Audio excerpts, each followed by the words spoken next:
Mercedes were expected to run today, but the changing conditions prompted the top two in last season's Constructors' Championship to wait until circumstances had improved out on track. Ferrari hit the track in Barcelona, having completed a shakedown of their Fiorano test track last Friday. Ferrari ended 2025 fourth in the Constructors' Championship, with Charles Leclerc claiming 7 podiums, including a spectacular pole position in Hungary. The Monegasque driver was the first to venture out into the circuit on Tuesday.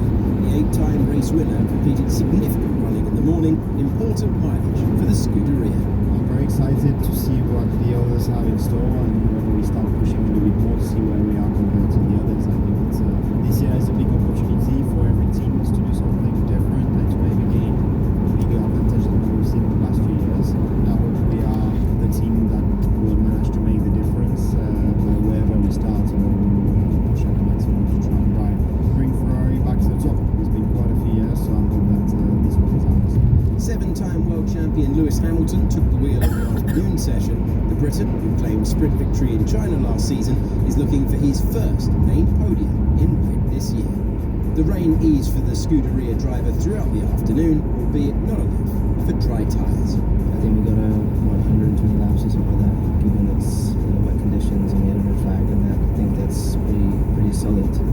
So pretty proud of everyone back at the factory for getting the car to this point, and we've got a lot of information on the car today. We definitely need to keep it up. Lots and lots to do, but a good first step. Ferrari ended their first day of running with significant mileage, an important first step for the Italian team, who will have eyes on challenging for the title this season. We focus on ourselves at the beginning, new car, new power unit, new everything, so the most important point is reliability. We could complete our program despite the weather condition. If we look back to yesterday, our customer as well need a very good mileage, so it's a good sign. Performance-wise, I think it's far too early, so again we are trying to understand the car, finding the car, and it's more putting laps on it, so I'm positive. Max Verstappen got his first experience of the new E22 at the circuit where he claimed his very first Formula 1 victory 10 years ago. The Dutchman added to the laps completed by new teammate Isaac Hadjar on Monday, more important running for the new Red Bull Ford Powertrains partnership. Hadjar was back in the car for the afternoon session. The Frenchman, who completed major mileage on Monday, completed a valuable amount of laps in the intermediate conditions. An impressive debut season at Racing Bulls saw the Frenchman promoted to the main team for 2026. An especially notable weekend in the Netherlands saw Hadjar claim his first podium, and a step up to Red Bull for 2026 will give hope that he can grace the rostrum once again this season. Another solid day for the Milton Keynes squad, with significant laps completed despite the weather, and a small off by Hadjar as darkness fell in Barcelona. The news is we have to do our homework and we have to do it step by step. And nonetheless, we got quite a few laps yesterday. Today the weather was a bit more difficult, as you have seen, and Max drove in the morning. We only got one run worse of dry running before the rain came. It's part of the game. We felt anyways that it was interesting to run in the rain, also with this regulation, and it's obviously everything is new and we will have a lot of work to do. So that's what we've done, and then switching to Isaac in the afternoon again. No chance for dry tires, but some good learning on the wet. Unfortunately, didn't end up in the right way. But what is important is that Isaac is okay, and we'll try our best to repair the car to see what's coming next. 2 days done in Barcelona, with plenty more running to come before shakedown comes to a close on Friday.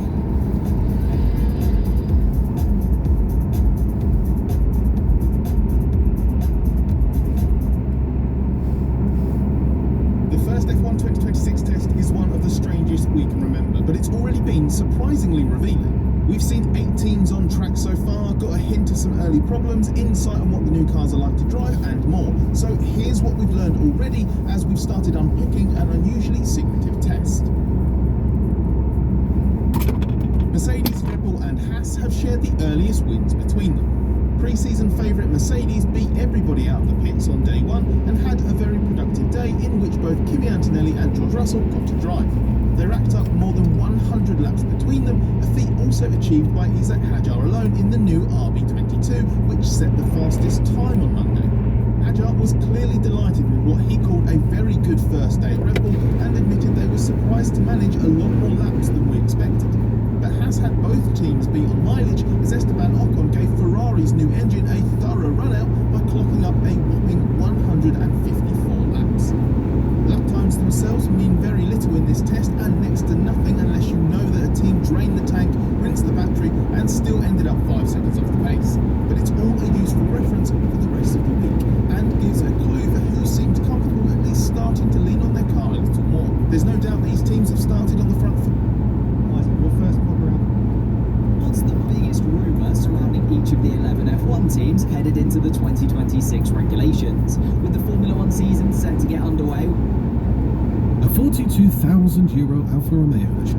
headed into the 2026 regulations. With the Formula 1 season set to get underway with 5 days of testing in Barcelona, there's a team that looks destined for greatness, a team which might not live up to its expectations, a champion who could be on the move, and even a team who couldn't get their car working. But let's start with F1's newest team, Cadillac. And I want to start with them because there is no pressure on them to perform this season compared to everyone else on the grid. Go back 10 or 15 years and most new teams that joined the grid would now be rushing to put together their cars as their funding was being cut and sponsors were pulling out because they knew that the car was going to be 15 seconds a lap slower than anything else on the grid. So the fact that Cadillac have been able to get out on track in a car that worked and haven't been rumoured that they're going to have to delay their entry until 6 races into the season means that they're doing better than most brand new F1 teams of the past. Although the only rumour that has really been going around about Cadillac is that the reason they've been able to get the car out on track already is because they have been quite easygoing on their deadlines and they haven't necessarily been chasing performance as much as just making sure that the car works and the power unit is integrated properly. But as Valtteri Bottas said last year, the team's first priority has to be taken apart properly. Having a car that completes the testing programs, having a car that finishes the first race of the season and having a car that they can actually learn from and improve from is all that they really need.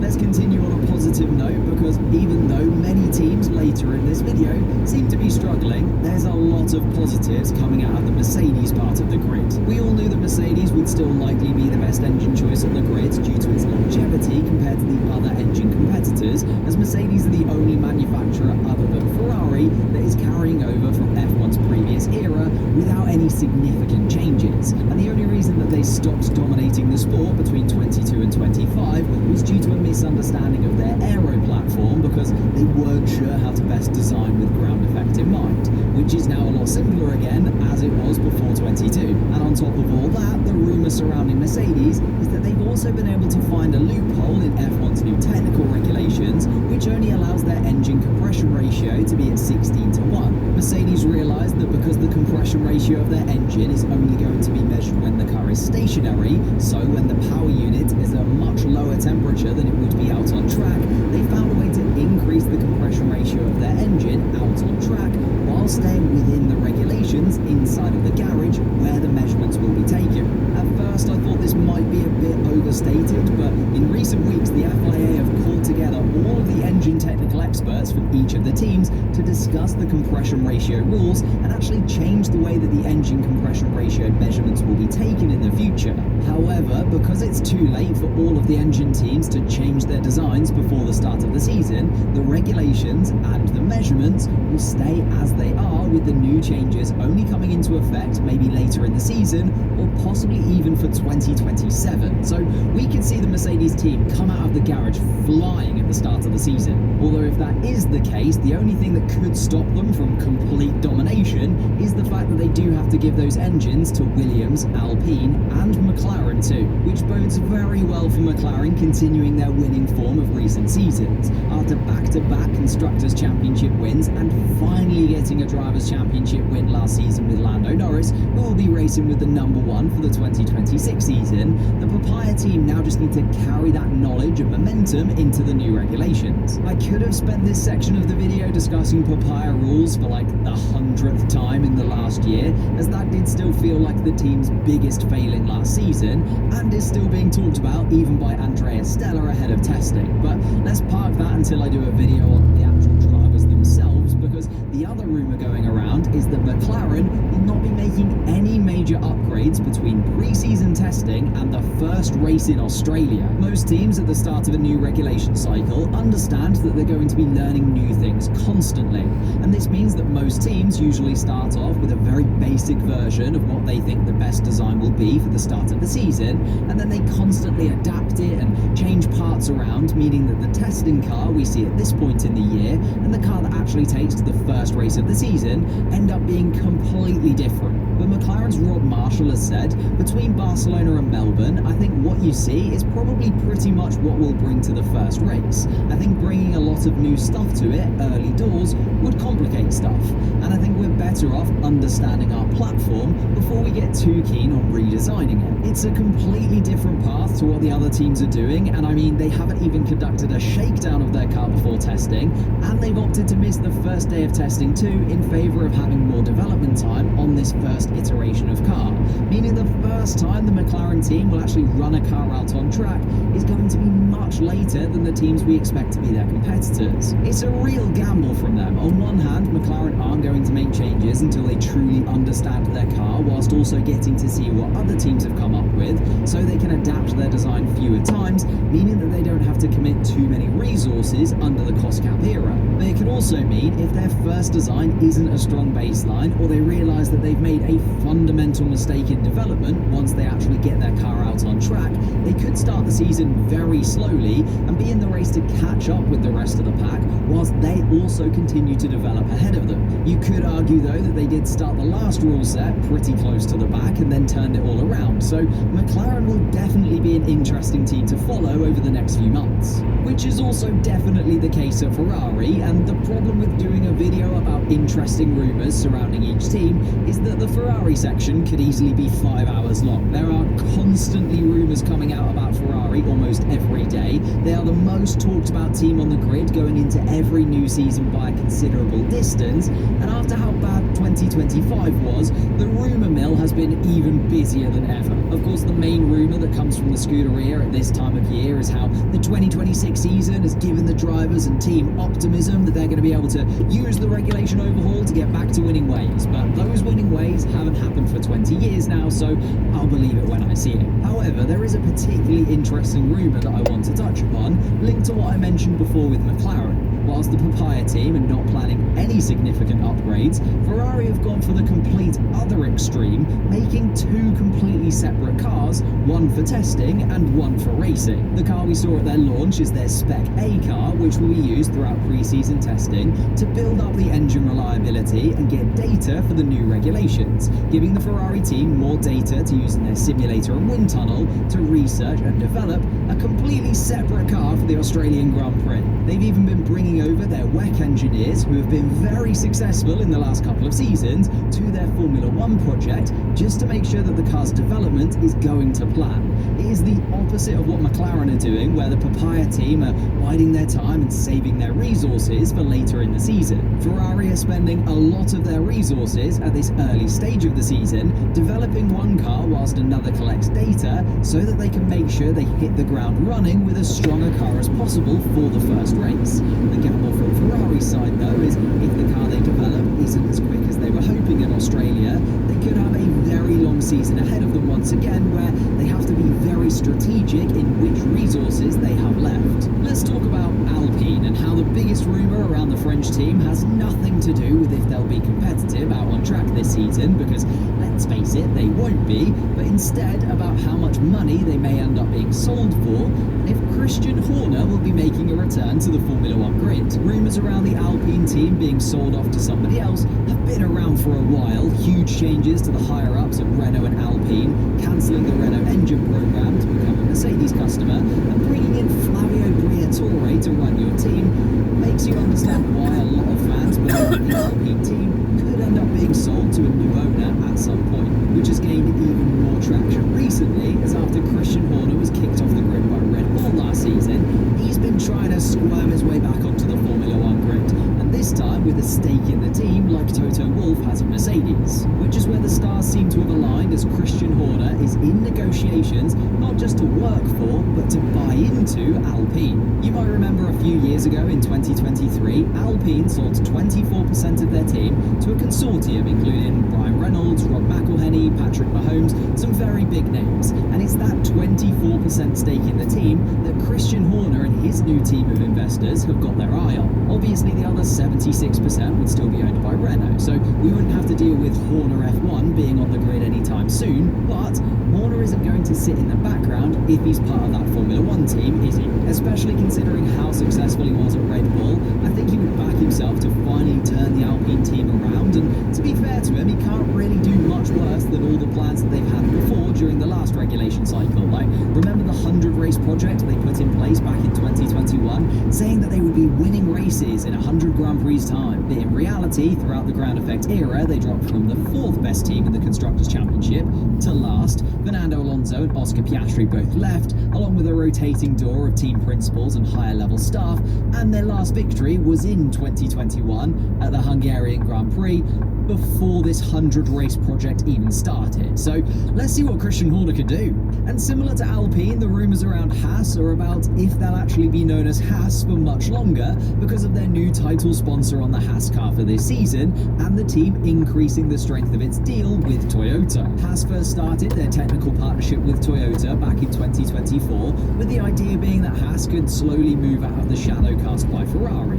The Haas team have been incredibly dependent on Ferrari since joining the sport and have well taken everything that they could from the Scuderia team. I mean, considering how bad their financials got at points, it wouldn't surprise me if we find out in a few years' time that Gunther Steiner was often just hanging around the Ferrari factory, hoping that they'd leave a rear wing unattended. But that dependency on Ferrari also slowed down their progress. For instance, the team has never had their own simulator, would have to ask Ferrari to use theirs, which isn't great considering Haas are mainly based in the US and the UK, and that simulator is in Italy, and they also couldn't use it when Ferrari was. Or the fact that they still had to purchase a lot of their parts from Ferrari, which ate into their cost cap expenditure, so they couldn't invest in infrastructure to improve. The deal with Toyota means that they now have a simulator being built that should be ready at some point during the 2026 season, and any components for the car that are produced by Toyota can then be balanced out with sponsorship money, so the team can actually start to build more parts of their own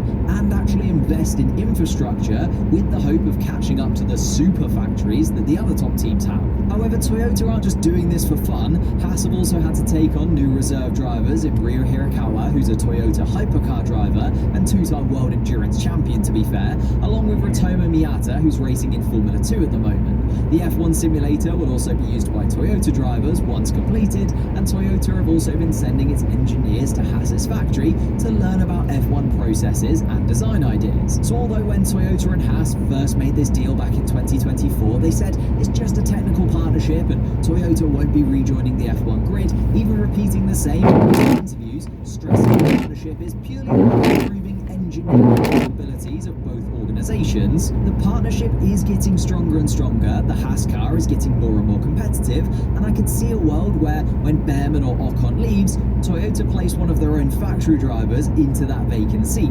Then maybe Toyota want to get involved in making their own F1 powertrain, and before you know it, Haas have themselves something similar to what's happening at Aston Martin, where they have their own works team, but it's kind of a combination of Haas and Toyota. And as I've brought them up, let's also talk about Aston Martin. They have spent more money than imaginable on a brand new factory, brand new wind tunnel, building their own engine program with Honda, who remember just dominated the last regulation cycle with Red Bull. I mean, they have everything. They've even brought in the biggest names from other teams across the grid. Adrian Newey from Red Bull for aero, Andy Cowell from Mercedes for engines. They couldn't have done much more at this point. Well, actually, what I mean is they couldn't have spent much more at this point to try and be competitive for the 2026 season. But the rumour surrounding Aston Martin is that the super team on paper isn't having such a super time behind the scenes. Particularly, it seems, with Honda. And as a McLaren fan who had to sit through Fernando Alonso racing in Papaya with Honda power units, I can tell you it's not a great thing to watch. Koji Watanabe, who's the president of Honda Racing,